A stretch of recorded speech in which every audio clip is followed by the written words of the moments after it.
It's around the messaging, I think, for a lot of our girls and the communities that they get born into, and then what is messaged around them. I remember very clearly as a little girl when I would come back from school and I'd say, "Mom, my friends get $20 every time they get an A."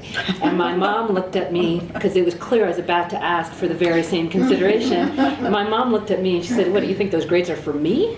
Those grades are for you."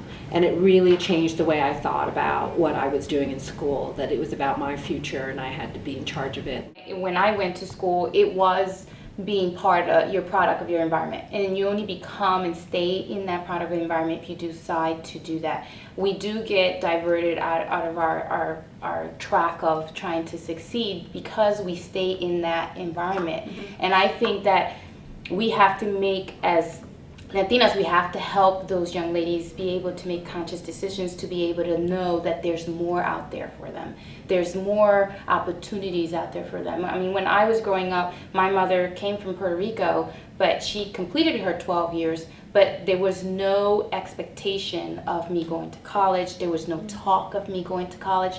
That was something that I needed to make a choice of whether I wanted to or not. Growing up in Mexico, where society is very religious and very conservative, like there was this expectation that you will get married like around 21, 22, and that you were gonna have a family and kids, and even today it's like you're 30 and you're like, when are you gonna get married? When are you gonna have kids? When if there are women who are gonna choose to have a career and be successful at it, and it's all about choices, but we need to stop having those ideas that women have to be in the kitchen or Latinos tend to be to have very specific division of labor in the family dynamic.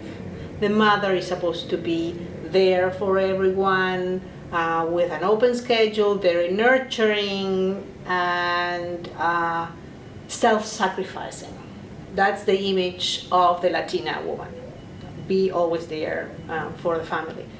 And being a scientist, many times there is incompatibility with that, because you have long hours writing a grant proposal, long hours in the lab, and you have to juggle the family responsibilities with your profession, and which may be not different from other professions. We don't empower or showcase enough women in our community.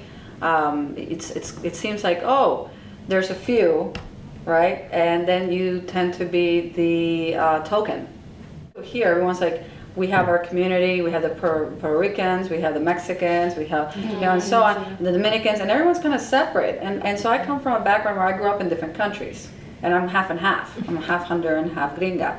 So, but I grew up in Latin America. So I was always like, we all should get along. We're 26 countries. Doesn't make any sense, because that's the problem. Everyone is trying to think that everyone thinks there's a small pie, and that's not the case. There's a big pie. We just need to be stronger about our voice, saying there is a bigger pie. And so that has always bothered me, and I always made a point of like getting out there and being a role model.